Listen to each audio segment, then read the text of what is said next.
سنن ابی داؤد کتاب الطلاق اور حدیث کا نمبر ہے 2175۔ عن ابی ہریرہ قال قال رسول اللہ صلی اللہ علیہ وآلہ وسلم، حضرت ابو ہریرہ رضی اللہ تعالی عنہ روایت کرتے ہیں رسول اللہ صلی اللہ علیہ وآلہ وسلم نے ارشاد فرمایا، لیسا منا، وہ شخص ہم میں سے نہیں ہے، من خببا، جو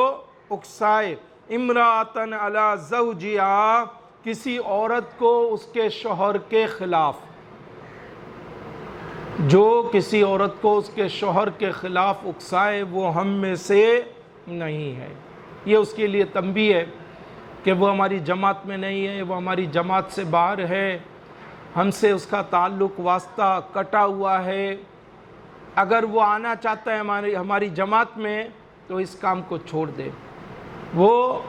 ہماری اطاعت گزاری میں آنا چاہتا ہے تو اس فعل کو ترک کر دے، اس برے کام سے توبہ کر لے۔ ایک اور حدیث مبارکہ میں ہے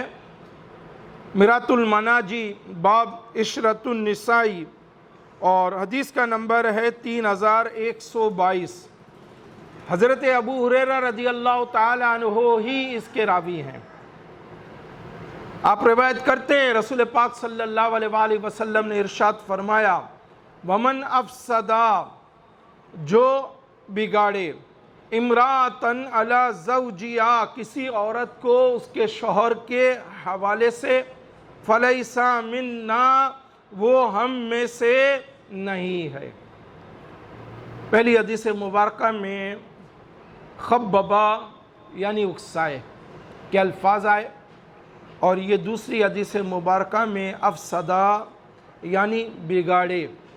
کے الفاظ آئے۔ تو دونوں صورتوں میں بگاڑ پیدا کرنے والا، اکسانے والا جو ہے وہ سرکار کریم علیہ الصلوۃ والسلام کی محبت بری جماعت سے تعلق نہیں رکھتا۔ اب وہ چاہتا ہے آنا تو توبہ کرے اور اپنے اس برے فعل سے باز آئے۔ میاں بیوی میں فساد ڈالنے کی بہت سی صورتیں ہیں۔ ایک کہ عورت سے خاوند کی برائیاں بیان کرے، دوسرا اس کے سامنے دوسرے مردوں کی خوبیاں بیان کرے تاکہ یہ اس کا اثر قبول کرے اور اس کا دل اس کے شوہر سے ٹوٹ جائے، یا پھر میاں بیوی میں اختلاف ڈالنے کے لیے تعویذ گنڈے کرائے اور دونوں طرف لگائی بجائی کرے، اور یہ سب حرام کام ہیں کہ ایک پاک رشتہ، ایک بابرکت ناطہ جو اللہ اس کے رسول علیہ الصلوۃ والسلام کی شریعت کے ذریعے قائم ہوا، اس کو توڑنا اللہ کے قہر کو بلانے کے مترادف ہے۔ میاں بیوی کا رشتہ ایک عظیم رشتہ ہے، اور اگر اس میں جدائی پڑ جائے تو شیطان کو یہ کام بہت محبوب ہے، اور جو اس کام کو انجام دیتا ہے وہ شیطان کو بہت ہی پیارا ہوتا ہے۔ جیسا کہ صحیح مسلم کی اس حدیث مبارکہ سے واضح ہے، صحیح مسلم کتاب صفات المنافقین و احکامہم، رقم الحدیث 2813۔ عن جابر قال قال رسول اللہ صلی اللہ علیہ وآلہ وسلم، حضرت جابر رضی اللہ تعالی عنہ روایت کرتے ہیں رسول اللہ صلی اللہ علیہ وآلہ وسلم نے ارشاد فرمایا، ان ابلیس یدعو عرشہ علی الماء، ابلیس اپنا تخت پانی پر بچھاتا ہے، ثم یبعث سرایاہ، پھر وہ اپنے لشکر روانہ کرتا ہے، فادناہم منہ منزلۃ، تو اس کے سب سے زیادہ قریب وہ ہوتا ہے جب یہ لوٹ آتے ہیں تو سب سے زیادہ اس کے قریب وہ ہوتا ہے اعظمہم فتنتاً، جو سب سے بڑا فتنہ ڈالتا ہے۔ یجیہ احدہم فیقول، ان میں سے ایک آ کر کہتا ہے فعلت کذا و کذا، میں نے فلاں فلاں کام کیا ہے۔ فیقول، تو وہ شیطان، وہ ابلیس کہتا ہے ما صنعت شیئا، تو نے کچھ بھی نہیں کیا۔ قال ثم یجیہ احدہم، پھر ان میں سے ایک آ کر کہتا ہے فیقول ما ترکتہ، میں نے اس شخص کو جس کے ساتھ میں تھا اس وقت تک نہیں چھوڑا، حتی فرقت بینہ و بین امرأتہ،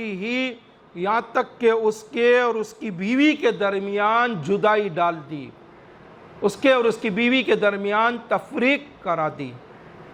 قال فیدنیہ من، تو ابلیس اس چیلے کو اپنے قریب کرتا ہے، وَيَقُولُ نِعْمَ أَنْتَ، اپنے ساتھ چمٹا کر کہتا ہے تو کتنا اچھا ہے، یعنی اسے بہت بڑی شاباش دیتا ہے، جس نے میاں اور بیوی کے درمیان جدائی ڈال دی، میاں اور بیوی میں تفریق کرا دی۔ تو شیطان کو وہ بہت پیارا ہے جو میاں اور بیوی کے عظیم رشتے میں جدائی ڈالنے کا سبب بنے۔ میاں اور بیوی کے درمیان جدائی ڈالنے کا کام اسلام سے پہلے بھی ہوتا تھا اور قرآن نے اس کو بیان کیا۔ یہ کون لوگ تھے؟ چنانچہ سورہ بقرہ آیت نمبر 102 میں ارشاد ہوا فَيَتَعَلَّمُونَ مِنْهُمَا، وہ یہودی ان دونوں سے ایسا منتر سیکھتے تھے، یعنی ہاروت اور ماروت سے، دو فرشتوں سے وہ ایسا منتر سیکھتے تھے، ما یفرقون بہ بین المرء وزوجہ، جس کے ذریعے شوہر اور اس کی بیوی کے درمیان جدائی ڈال دیتے، وما ہم بالضارین بہ من احد، حالانکہ وہ اس کے ذریعے کسی کو بھی نقصان نہیں پہنچا سکتے تھے، الا باذن اللہ، مگر اللہ ہی کے حکم سے، وَيَتَعَلَّمُونَ، اور یہ لوگ ان سے وہی چیزیں سیکھتے، مَا يَضُرُّهُمْ، جو ان کے لیے ضرر رساں ہوتی، وَلَا يَنْفَعُهُمْ، اور انہیں نفع نہ پہنچاتی، وَلَقَدْ عَلِمُوا، اور انہیں یہ بھی یقیناً معلوم تھا، لَمَنِ اشْتَرَاهُ، کہ جو کوئی اس کفر یا جادو ٹونے کا خریدار بنا، مَا لَهُ فِي الْآخِرَةِ مِنْ خَلَاقٍ، تو اس کے لیے آخرت میں کوئی حصہ نہیں ہوگا، وَلَبِئْسَ، اور وہ بہت ہی بری چیز ہے، مَا شَرَوْا بِهِ أَنفُسَهُمْ، جس کے بدلے میں انہوں نے اپنی جانوں کی حقیقی بہتری یعنی اخروی فلاح کو بیچ ڈالا، لَوْ كَانُوا يَعْلَمُونَ، کاش وہ اس سودے کی حقیقت کو جانتے۔ اس آیت مبارکہ سے واضح ہوا کہ میاں بیوی کے درمیان جدائی ڈالنے کا کام یہودی لوگ کیا کرتے تھے، اور ہاروت ماروت یہ دو فرشتے تھے جن کو امتحان میں ڈالا گیا، اور یہ جا جا کر ان سے سیکھتے تھے منتر وغیرہ، اور پھر اس طرح سے میاں بیوی کے عظیم رشتے کو توڑا کرتے تھے، اور اس طرح سے یہ اپنی آخرت کو برباد کرتے تھے، جیسا کہ ارشاد ہوا ما لہ فی الآخرۃ من خلاق، تو اس کے لیے آخرت میں کوئی حصہ نہیں ہوگا، آخرت میں اس کے لیے کوئی جزا نہیں ہے، البتہ سزا ہے۔ اور کوئی کتنا ہی جادو ٹونا کر لے، کیونکہ آج کل یہ معاملات بڑے عام سے ہیں یا لوگ زیادہ اس کی طرف دھیان دیتے ہیں، تو اس آیت مبارکہ سے واضح ہوا کہ کوئی کتنا ہی جادو ٹونا کر لے، کیسے ہی جادو کرا لے، سفلی عمل کرا لے، کالے پیلے جادو کرا لے، سب صورتوں میں الا باذن اللہ، حکم اللہ کا ہوگا تو ہی ویسا ہوگا، ورنہ وہ جادو اپنا اثر نہیں دکھائے گا۔ تو ایک مسلمان اللہ پر کامل بھروسہ کرنے والا، تو ہم پھر اس طرف نہ جائیں، اللہ پر کامل بھروسہ رکھیں کہ اگر ابتلا آزمائش آئے گی تو اسی کی طرف سے، اگر ہے تو اسی کی طرف سے، اور نکالے گا تو وہی۔ البتہ تدبیر کرنے میں کوئی حرج نہیں ہے۔ مثلا ایسا ہو جائے تو جو شریعت جانتے ہوں اور وہ عملیات کرتے ہوں، ان سے رجوع کیا جائے، ان سے رابطہ کیا جائے اور ان کے ذریعے مسئلے کا حل نکالا جائے۔ ہاں، ایسے لوگوں کے پاس نہ جایا جائے جو برائی کی طرف مائل ہوں، لوٹ کھسوٹ کرنے والے ہوں اور بہکانے بھٹکانے والے ہوں، گمراہ ہوں، عقیدے کے خراب ہوں، اعمال کے برے ہوں، بے حیائی بے شرمی وہاں عام ہو۔ ایسی جگہوں پر جانے سے بچا جائے، اجتناب کیا جائے کہ ایک مسلمان باعزت ہوتا ہے، اور یہ عزت اس کو اللہ عز و جل اور اس کے رسول علیہ الصلوۃ نے عطا فرمائی ہے، اور مسلمان اپنی عزت کی حفاظت کرتا ہے۔ اسی طرح جب میاں بیوی کا معاملہ آ جائے تو ظاہر ہے آج کل ہائپر ہونا بڑا ایک عام سا کام ہو گیا، اور جس کو بلڈ پریشر ہائی ہونا بھی کہتے ہیں کہ جی بلڈ پریشر ہائی ہو گیا، غصہ تیش میں آ گئے، تو میاں بیوی کی طرف سے اکثر یہی ہوتا ہے، جی طلاق، فوراً جدائی۔ بہرحال طلاق لینے میں جلد بازی نہ کی جائے۔ قرآن کیا کہتا ہے؟ قرآن کہتا ہے ثالث مقرر کریں، قرآن کہتا ہے ثالث مقرر کریں، جلد بازی نہ کریں طلاق لینے میں۔ سورہ نساء آیت نمبر 35 میں ارشاد ہوا، وَإِنْ خِفْتُمْ شِقَاقَ بَيْنِهِمَا، اور اگر تم کو میاں بیوی کے جھگڑے کا خوف ہو، فَبْعَثُوا حَكَمًا مِّنْ أَهْلِهِ،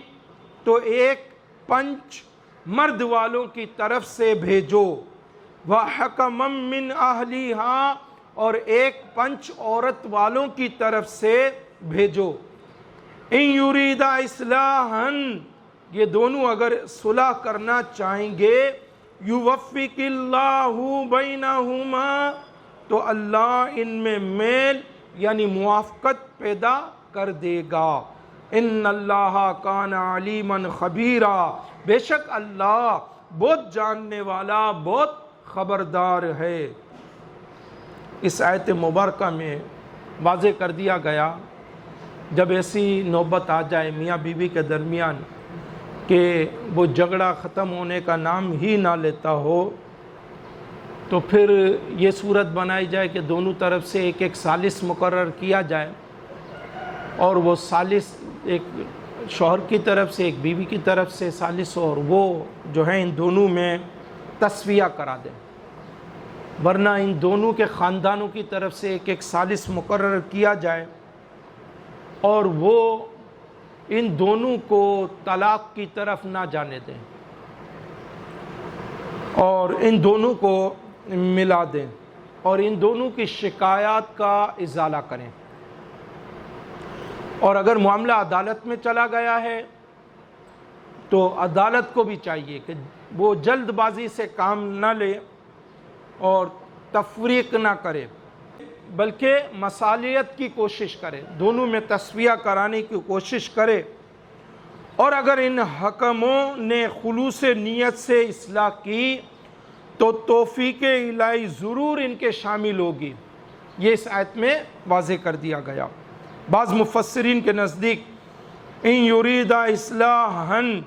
کے فاعل میاں بیوی ہیں، یعنی اگر ان کے دلوں میں مصالحت کی خواہش ہوئی، میاں بیوی کے دلوں کے اندر تسویہ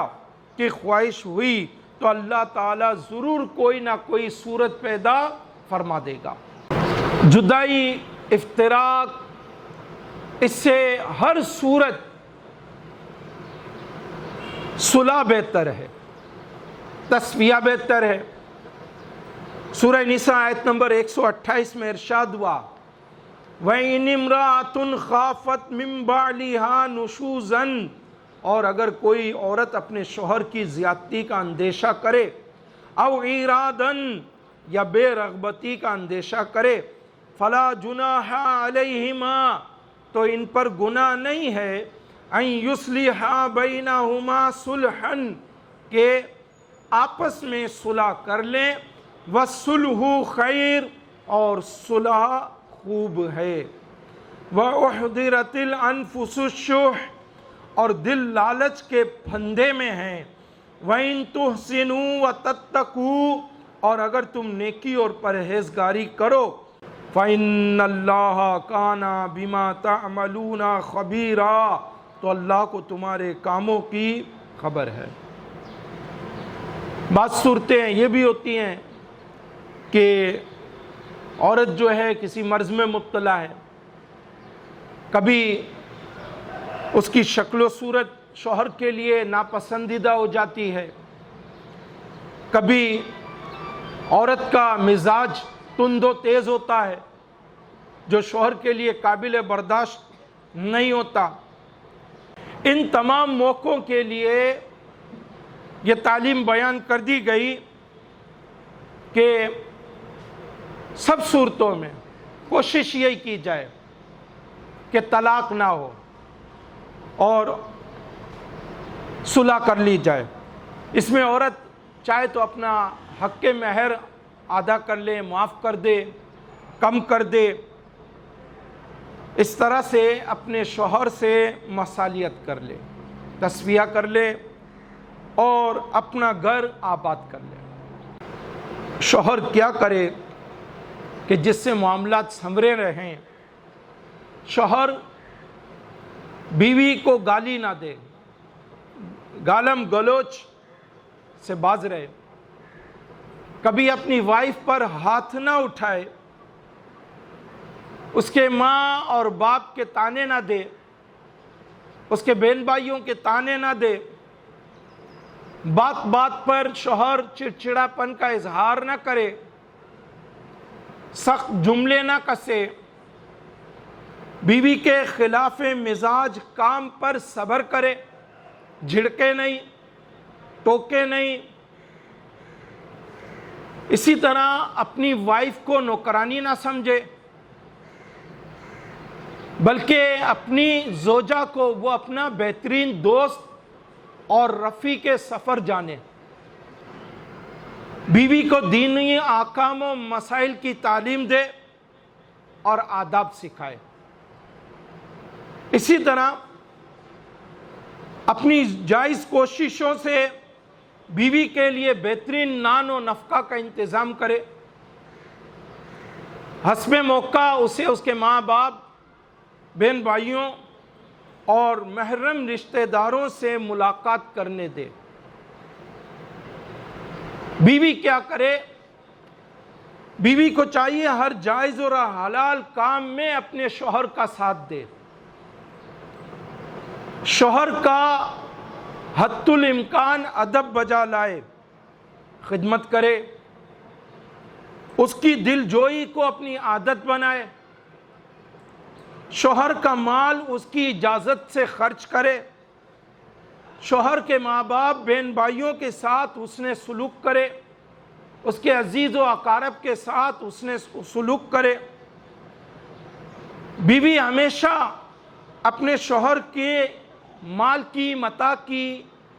اپنی عزت آبرو کی امین رہے اور ہر صورت خیانت سے بچے، شوہر کی وسعت اور حیثیت کے مطابق ضروریات کو پوری کرنے والی بنے، شوہر کے سامنے زبان درازی سے بچے، بحث مباحثہ سے اجتناب کرے، بیجا ضد بازی سے باز رہے، شوہر کے غصہ ہونے کی صورت میں نامناسب سلوک سے بچے۔ میاں اور بیوی کا عظیم رشتہ قرآن کی زبانی ہم سن لیتے ہیں۔ سورہ نساء آیت نمبر 187 میں اللہ رب العزت ارشاد فرماتا ہے، ہن لباس لکم وہ عورتیں تمہاری لباس ہیں، وَأَنْتُمْ لِبَاسٌ لَهُنَّ، اور تم مرد ان کے لباس ہو۔ بیوی اپنے شوہر کا لباس ہے، شوہر اپنی بیوی کا لباس ہے۔ کیسی بہترین مثال کے ساتھ اللہ رب العزت نے ایک مسلمان میاں بیوی کو سمجھایا ہے، اتنے اچھے طریقے پر گائیڈ کیا گیا ہے کہ میاں اور بیوی کی ایک دوسرے کے لیے ویلیو کیا ہے، حیثیت کیا ہے، مقام کیا ہے۔ لباس جسم سے اتر جائے آدمی برہنہ ہو جاتا ہے، عزت چلی جاتی ہے، آدمی پانی پانی ہو جاتا ہے، اور جس قدر حیادار ہوگا، شرم والا ہوگا، اسی قدر یہ اس کے لیے معاملہ بھیانک ہوگا۔ میاں بیوی ایک دوسرے کے لیے یہ حیثیت رکھتے ہیں۔ اسی طرح شوہر کو قرآن کیا حکم دیتا ہے؟ اللہ رب العزت ارشاد فرماتا ہے سورہ نساء آیت نمبر 19، وَعَاشِرُوهُنَّ بِالْمَعْرُوفِ، اور ان کے ساتھ اچھے طریقے سے گزر بسر کرو، یعنی بیویوں کے ساتھ، اپنی وائف کے ساتھ، زوجہ کے ساتھ اچھے طریقے سے گزر بسر کرو۔ فَإِن كَرِهْتُمُوهُنَّ، پھر اگر تمہیں وہ ناپسند ہوں، فَعَسَىٰ أَن تَكْرَهُوا شَيْئًا، تو ہو سکتا ہے کہ کوئی چیز تمہیں ناپسند ہو، وَيَجْعَلَ اللَّهُ فِيهِ خَيْرًا كَثِيرًا، اور اللہ اس میں بہت بھلائی رکھ دے۔ شوہر اپنی وائف کے ساتھ بہت اس نے سلوک کرنے والا بنے، اس کی تمام ضروریات کا خیال کرے، کھانے پینے کے لحاظ سے، پہننے اوڑھنے کے لحاظ سے، اس کی ضروریات کے لحاظ سے، اس کی صحت کے لحاظ سے دھیان رکھے۔ اور کوئی بات ایسی ہو کہ ناپسندیدہ ہو، خلاف مزاج ہو، تو قرآن اس کو بیان کرتا ہے۔ ہو سکتا ہے کہ وہ بات اس کے خلاف مزاج ہو، اس کو ناپسند ہو، مگر اللہ نے اس کے اندر اور بھی تو بھلائیاں رکھی ہوں گی، اور بھی تو اچھائیاں رکھی ہوں گی۔ اگر آج اس نے اس کے مزاج کے خلاف کام کیا تو جو زندگی گزری، جتنی گزری، اس میں کئی ایک مقامات پر اس نے سلوک بھی کیا ہوگا، اپنے شوہر کے ساتھ نیکی بھی کی ہوگی۔ آیت کے اس حصے میں شوہر کو ازدواجی زندگی میں پرامن رہنے کا طریقہ اور گر بتا دیا گیا۔ بیوی کے لیے اس کے شوہر کی حیثیت کیا ہے؟ اللہ رب العزت سورہ نساء آیت نمبر 34 میں ارشاد فرماتا ہے، الرجال قوامون علی النساء، مرد افسر ہیں عورتوں پر، بما فضل اللہ بعضهم علی بعض، اس لیے کہ اللہ نے ان میں ایک کو دوسرے پر فضیلت دی، وَبِمَا أَنفَقُوا مِنْ أَمْوَالِهِمْ، اور اس لیے کہ مردوں نے ان پر اپنے مال خرچ کیے۔ فَالصَّالِحَاتُ، تو نیک بخت عورتیں، قانتات، ادب والیاں ہیں، حافظات للغیب، شوہر کے پیچھے حفاظت رکھتی ہیں، بما حفظ اللہ، جس طرح اللہ نے حفاظت کا حکم دیا۔ گویا کہ عورت رعایا ہے اور مرد بادشاہ ہے، اس لیے عورت پر مرد کی اطاعت لازم ہے۔ واضح ہوا میاں بیوی کے حقوق ایک جیسے نہیں ہیں، بلکہ مرد کے حقوق عورت سے زیادہ ہیں، اور یہ عین انصاف اور حکمت کے تقاضے کے مطابق ہیں۔ اس آیت کے شان نزول کے متعلق حضرت علامہ حسین بن مسعود بغوی تفسیر بغوی میں رقم طراز ہیں، حضرت سعد بن ربیع رضی اللہ تعالی عنہ نے اپنی وائف حضرت حبیبہ رضی اللہ تعالی عنہا کو کسی خطا پر ایک تمانچہ مارا جس سے ان کے چہرے پر نشان پڑ گیا۔ وہ اپنے والد کو لے کر سرکار کریم علیہ الصلوۃ والسلام کی بارگاہ میں آئیں اور اپنے شوہر کی شکایت کی۔ سرکار کریم علیہ الصلوۃ والسلام نے قصاص لینے کا حکم فرمایا۔ تب یہ آیت مبارکہ نازل ہوئی اور آقا کریم علیہ الصلوۃ والسلام نے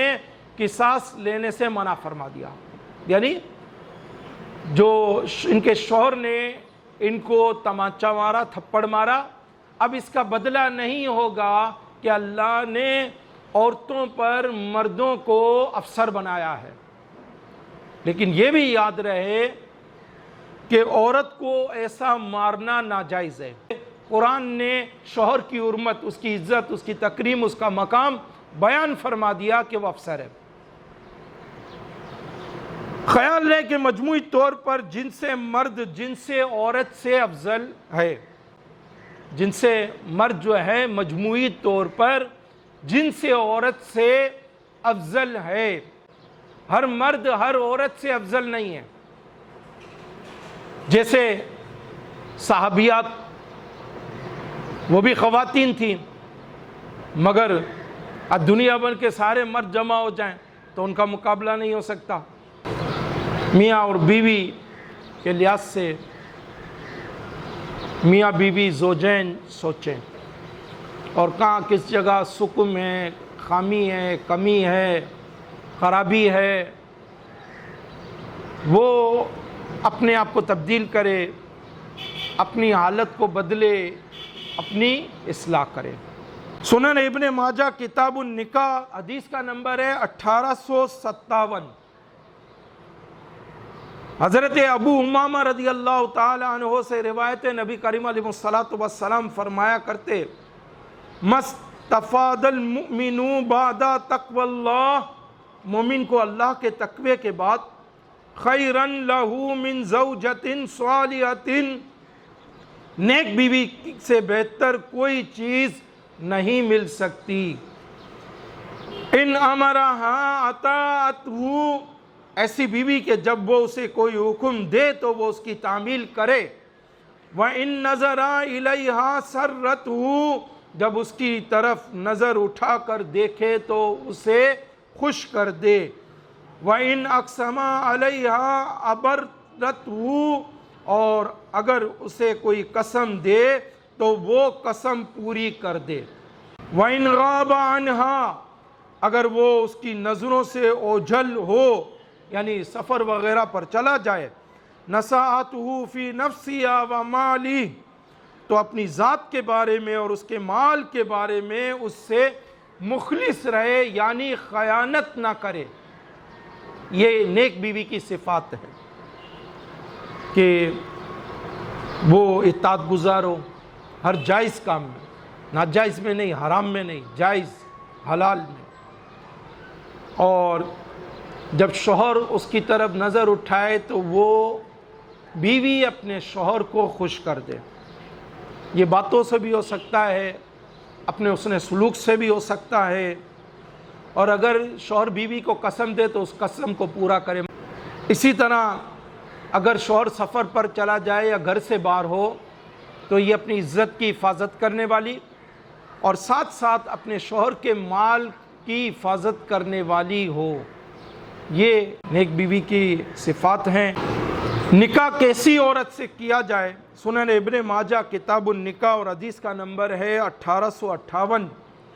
حضرت ابو ہریرہ رضی اللہ تعالی عنہ سے روایت ہے، آقا کریم علیہ الصلوۃ والسلام نے ارشاد فرمایا،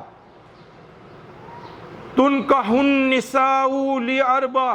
عورتوں سے 4 چیزوں کی وجہ سے نکاح کیا جاتا ہے۔ لمالہا، کسی سے اس کے مال کی وجہ سے،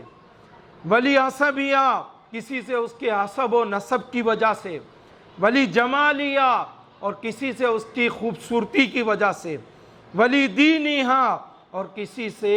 اس کے دین کی وجہ سے۔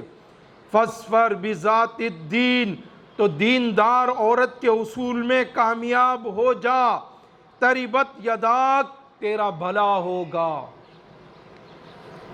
دیندار لڑکی سے شادی کی جائے، دیندار خاتون سے نکاح کیا جائے، یہ ہمیں اسلام تعلیم دیتا ہے۔ اور جو مال کی وجہ سے، حسب و نسب کی وجہ سے، خوبصورتی کی وجہ سے صرف اور صرف شادی رچاتے ہیں، تو حدیث مبارکہ میں اس معاملے کو اس لحاظ سے واضح کر دیا گیا اور بیان ہوا۔ المعجم الاوسط للطبرانی، باب الف من اسمہ ابراہیم، جلد نمبر 3 صفحہ نمبر 21، اور حدیث کا نمبر ہے 2342۔ حضرت انس بن مالک رضی اللہ تعالی عنہ کہتے ہیں، میں نے نبی کریم علیہ الصلوۃ والسلام کو فرماتے ہوئے سنا، من تزوج امرأۃ لعزها، جو کسی عورت سے اس کی عزت کے سبب نکاح کرے، لم یزدہ اللہ الا ذلا، اللہ اس کی ذلت میں زیادتی کرے گا۔ ومن تزوجها لمالها، اور جو کسی عورت سے اس کے مال کی وجہ سے نکاح کرے، لم یزدہ اللہ الا فقرا، اللہ اس کی محتاجی ہی بڑھائے گا۔ ومن تزوجها لحسبها، اور جو عورت سے اس کے حسب خاندانی مرتبے کے سبب نکاح کرے گا، لم یزدہ اللہ الا دناءۃ، تو اللہ اس کے کمینہ پن میں زیادتی کرے گا۔ ومن تزوجا، اور جس نے صرف اور صرف اس لیے نکاح کیا، امرأۃ لم یتزوجها، عورت سے، الا لیغض بصرہ، کہ اپنی نظر کی حفاظت کرے، او لیحسن فرجہ، یا اپنی شرمگاہ کو محفوظ رکھے، او یصل رحمہ بارک اللہ لہ فیہا، یا صلہ رحمی کرے تو اللہ تعالیٰ اس کے لیے عورت میں برکت عطا فرما دے گا۔ وبارک لہا فی، اور عورت کے لیے مرد میں برکت عطا فرما دے گا، ان دونوں کے لیے برکت اللہ تبارک و تعالیٰ ڈال دے گا۔ تو دنیاوی لالچ میں، حسب نسب کے لالچ میں، شہرت اور جاہ کے لالچ میں، حسن و جمال کے لالچ میں شادی نہ رچائی جائے۔ اسلام تعلیم دیتا ہے دین دیکھو، دین دیکھا جائے، اور دین دیکھ کر جو ہے تقوی، اللہ کا خوف، رسول پاک کی محبت، یہ چیزیں دیکھ کر شادی کی جائے۔ بس ہر مرد جو شادی شدہ ہے وہ سوچے، اپنی اصلاح کرے، ہر خاتون، ہر لڑکی جو شادی شدہ ہے وہ غور و فکر کرے، اپنی اصلاح کرے۔ شوہر کا بیوی کو تنگ کرنا، جبری طور پر مہر معاف کروا لینا، بیوی کے حقوق ادا نہ کرنا، اس کو ذہنی اذیت دینا، بیوی کو اس کے ماں باپ کے گھر بٹھا دینا، اور اگر اس کے گھر، شوہر کے گھر میں ہے تو کبھی اس سے بات چیت کرنا، کبھی نہ کرنا، اس کو ٹارچر کرنا، اس کو طعنے دینا، اس کے ماں باپ کو گالیاں دینا، اس کے بہن بھائیوں کے طعنے دینا، گالیاں دینا، اسی طرح بیوی پر ہاتھ اٹھانا، دوسروں کے سامنے اپنی بیوی کی تذلیل کرنا، اس کو جھاڑنا، جھڑکنا، سسرال والوں سے بیوی کے ذریعے نت نئے مطالبات کرنا، یہ سراسر غلط ہے، یہ سراسر غلط امور ہیں، ان سے بچا جائے۔ بیوی غلطی کرے تو شوہر کیا کرے؟ سورہ نساء آیت نمبر 34 میں ارشاد ہوا، فَإِنْ أَطَعْنَكُمْ، پھر اگر وہ تمہارے حکم میں آ جائیں، فَلَا تَبْغُوا عَلَيْهِنَّ سَبِيلًا، تو ان پر زیادتی کی کوئی راہ نہ چاہو، پھر زیادتی مت کرو، اطاعت گزار بن جائیں، فرما بردار ہو جائیں، بات تمہاری مان لیں، پھر ان پر زیادتی مت کرو۔ تو ہر مسلمان جو شادی شدہ ہے اپنے معاملات کی اصلاح کرے، گھروں کو آباد رکھا جائے۔ اللہ رب العزت ہمیں حقوق کی پاسداری کرنے والا بنائے۔ جہاں جہاں جس طرح کے حقوق ہم پر لاگو ہیں، اللہ ان حقوق کا پاس اور لحاظ رکھنے کی توفیق نصیب فرمائے۔ وما علینا الا البلاغ المبین۔